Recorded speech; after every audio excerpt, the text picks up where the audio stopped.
What's going on YouTube? Today I'm going to be showcasing the Leapquake build. You've probably seen bits and pieces of this build before, but I'm going to be really deep diving to show you just the gear, Paragon, and skills to really make it pop off. I'm also going to do a Nightmare Dungeon level Tier 100 at the end of it to really let you know just how strong it can be when you put it all together the right way. Let's look at the gear first. For the helm, our aspect is going to be the aspect of the Iron Warrior. This makes Iron Skin grant unstoppable and 28% damage reduction. I'm not running any shouts whatsoever on the build, so this is a very key part of keeping alive and gaining a little bit of extra healing as well, so that's pretty key. For the helm stats, you're going to look for max life, cooldown reduction, and total armor. The 4 stats completely optional. I went with max fury in my case just for my Hoda days, but it can really be anything. For the chest, you're looking to have the steadfast berserker's aspect. This gives you a lucky hit chance to apply fortify while berserking. We're going to be berserking pretty much all the time, and our lucky hit chance on leap is 75%. So this is huge. You're going to be gaining a ton of fortify from that. For the item stats, you want to have 3 types of DR and total armor. I personally go for damage reduction close, damage reduction fortify, and then armor. Pretty key piece of gear there. Going to keep you up. For gloves, we're not running any core skills whatsoever, so you don't need to run a +3 skills on anything. You don't need attack speed either, so this frees up a lot of options. I usually go lucky hit chance, critical hit chance, strength. You either go dex, all stats, or crit chance first injury. All are good options. The aspect, we're going to be running the charge, ancestral charge aspect. This makes the charge you do basically a screen-wide AoE. Huge damage, huge crowd control. It's freaking awesome. And it looks super cool. You're going to love it. For the pants, we're going to be rocking our aspect of disobedience. This is a huge way to gain a ton of armor, a ton of toughness. For the stats, you're going to want 4 ranks of leap, damage reduction close, total armor, and damage reduction. This is another key piece of the build. You really want the skills from this to really pop off. For boots, you want perpetual stomping aspect. This makes kick and ground stomp reset the leap cooldown. This is more for single target situations to get your leap back off cooldown, but it's huge. It's going to help you out a ton. You don't need fury cost reduction at all on our boots. So for that, it kind of opens up a slot. We're going to be running strength, damage reduction while injured, and movement speed. The fourth option can be all stats, dex, and even fortify generation if you want, but you have a lot of options.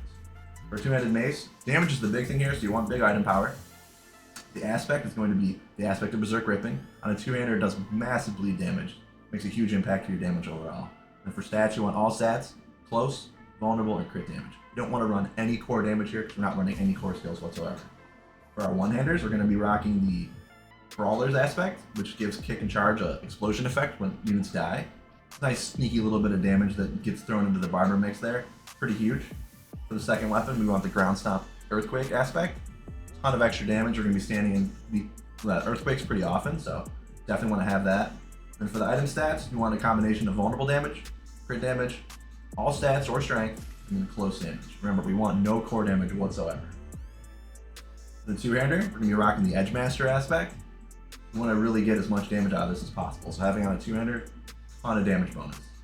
I like to make this my stat stick, so I go strength, all stats, crit damage, and vulnerable damage in this slot. Also huge. Remember, no core damage whatsoever. Not using any core skills. No core. Core's bad. For the rings, we want the Loop of Giant Strides. It's a huge cooldown reduction to your leap. It makes it so you can perpetually leap as long as you're hitting at least 2 enemies, so this is very key. For the second ring, you want... I'm with Retribution, but you have a lot of options here. But I personally like Retribution for the damage bonus to stun, as we're going to be stunning pretty often. For the ring stats, you want crit damage, vulnerable, and life. You don't need any resource generation because we're really not spending a lot of resource. So getting that extra life there is pretty big. For the amulet, this is where I rock the Leap Earthquake effect. It gains you a ton of damage reduction while you stand in earthquakes, which is going to be basically all the time. And then for the item stats itself, you don't need any fury cost reduction here either, which opens up a little bit of options. You want +2 to brawling skills, +2 to a damage unique, which in my case is counter-offensive, but wall up is also great. Cooldown reduction, then that 4th spot, completely optional. I like to go with damage reduction, just to kind of beef me up for those higher nightmare tiers. Damage reduction close, damage reduction injured's great, movement speed is even great for speed farming. That does it for the gear. Let's take a look at the expertise I'm running. Run the 2-handed axe expertise. This gives a nice damage bonus while vulnerable. Pretty key to just bumping my overall damage. Our skill tree, we're rocking bash for our basic. Now, we don't really basic often, but it does give you the chance to add some fortify if you attack a stunned unit, which can be pretty often, so that's good to have. Enhanced bash. Then I go 1 point in battle bash. Not totally necessary, but good to advance the board. We're not taking any core skills whatsoever. Unfortunately, we do need to apply a few skills to advance the board. So I put 3 points in Endless Fury, just to get a little bit of extra Fury generation when I do have to basic. Then we're moving on to our defensive skills. About 1 point in Ground Stomp, 1 point in Enhanced Ground Stomp, and 1 point in Tactical Ground Stomp. We don't use much Fury, but to generate it still keeps us max, keeps us, dumping Fury with Kick, and gives us that Edge Master bonus, so that's key to have. I'm going to have 1 point in Iron Skin, 1 point in Enhanced Iron Skin, 1 point in Tactical Iron Skin. Onto the meat and potatoes in the Brawling Skill tree. We want 1 point in Kick, 1 point in Enhanced Kick, 1 point in Power Kick. This is what makes your Kick a Fury dump. Very helpful in single target situations, and it does a nice little AoE around it as well, so nice little damage bump. 1 point in Charge, 1 point in Enhanced Charge, and 1 point in Mighty Charge, which grants 4 seconds of vulnerable, which is pretty key. Leap, you want to just max out. This adds a lot of damage over time, reduces the cooldown as well, makes it even easier to spam on the situations where you just have a single target, which helps. 1 point of Enhanced Leap, 1 point of Power Leap to gain Fury. Again, we're not spending Fury very often, but to overcap it, you're still giving yourself a lot of damage bonus. Aggressive Resistance, we're going to be berserking basically all the time, so that's 12% damage reduction pretty much all the time. Battle Fervor, this makes it so that anytime you use Brawling Skill, 3 seconds of berserking. We're going to be spamming Brawling Skill, so we're going to have berserking basically all the time, strictly from this talent, which is awesome. We want 3 points in Pit Fighter, nice little damage bonus, nice little DR bonus to distant, which is pretty key. You get 1 point in Hamstring, not 100% necessary, but it is helpful to have a little bit of slow just to keep the enemies grouped up. 1 point of Thick Skin, 3 points in Counter Offensive for the nice damage bonus. Coupled with my amulets at 6, so nice little 24% damage bonus. And here we go, 3 points Heavy Handed, get a nice little crit damage bonus to our 2-handers. 3 points Wallop, because we're using the mace, so we're getting that bonus. Then I go 2 points in Concussion. You can go 3 if you want, but I just like 2. It's a nice 30% bonus. 1 point in Tempered Fury, 3 points in Invigorating Fury. Again, we don't spend Fury often, but when we do, it's a nice little heal, so Kick will be a nice little 1700 heal. Then for your key passive, you're going to go Unconstrained, which gives you a huge berserking damage bonus, and it extends the time of it to 5 seconds. So pretty key.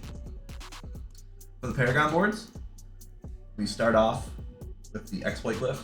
We don't go too far out of our way to get any extra dex nodes, but we do branch out to gather up all this strength, armor. Let's get the life bonuses over here as well. Every little bit of toughness does help when you're leaping into the fray constantly. For our second board, we're going to be going with the Carnage board. And this board just has a ton of berserking damage. You need to do a total of 75% just by going through it. For the glyph here, we're going to be applying the Territorial Glyph, which is a nice bump to close damage. We get just the bare minimum dex around it to really make that pop. And we're going to be moving into the Warbringer node. Typically, when you go with the Warbringer node, you either get Warbringer itself to generate Fortify, which we don't need, or you get Max Fury, which we don't really need. So we're going to save a lot of points by not having to branch out. But the main benefit to this board is that you can put Wrath here. It's a great way to get a ton of crit damage. There's a lot of dex nodes around it. You don't really have to path out of your way for it. We're going to pick that up to get 39 dex and really make this pop off. We're going to hop over here to the Weapon Master node. This is going to be where we apply our Brawl Glyph, which gives an 18% increased damage bonus multiplicatively to our brawling skills. Everything we do is going to be brawling. Huge damage bonus.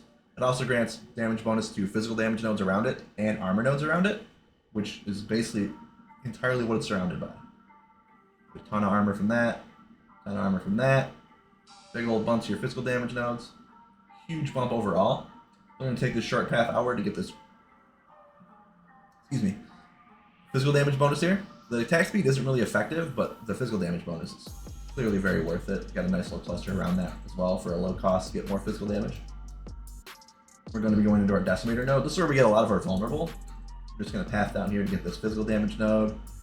Get a little bit of max life on there. Add a little bit of physical damage around it as well. We're going to path up here to get our vulnerable. I apply the Might Glyph here. If you do decide to run Shouts, you can run Martial here instead. They both grant a huge bonus to the magic nodes around it. So that is key for that. Give you a nice little bump to your vulnerable nodes. And we're also going to path down here.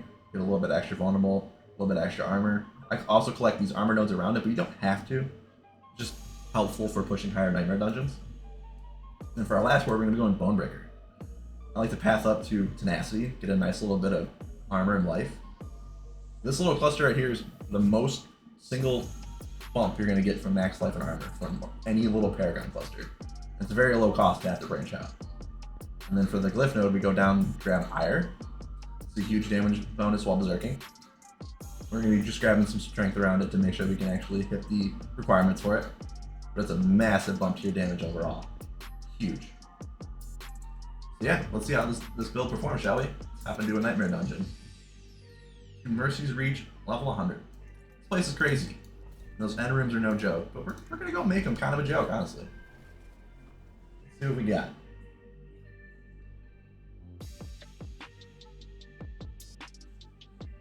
Flexing my new transmog. Shout out to Blizzard for actually making a Barbarian transmog worth using. Alright, let's hop in. I also want to give a shout out to Vlad's Bad and We Are Borg from the Barbarian chat on the Diablo server. They helped me put together a lot of the finer points of this build and just realizing the deep potential that it has available to it. I'm going to kind of skip looting and just jump through this place as fast as I can just to really show you what it's capable of. Let's see. What do you guys think? Come on. Oh. Here goes that back. Ground stomp to refresh my leap cooldown. Throw a charge, shall we? Oh, I hit a wall. Get that, he's dead. So single target situations, you want to leap, kick. Blow those guys out of the water. Click it. Alright.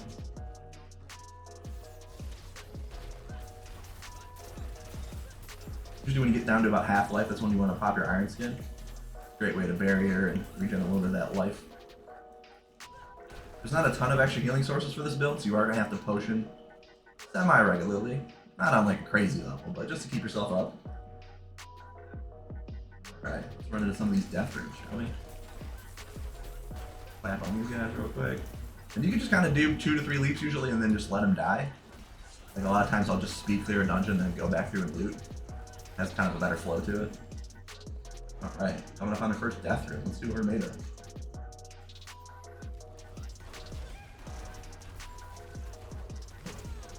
If you only hit one target with leap, you're going to have a couple seconds on your cooldown. That's when you want to pop ground stomp or kick. Alright, what's up, death room? Alright, charge on through. What do we got left? Who wants some? Kick. And ground stomp. Just kind of wait for everybody to die.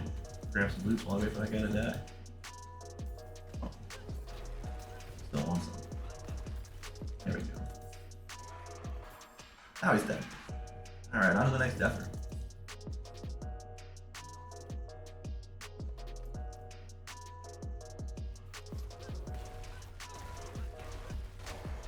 And those guys are gonna die.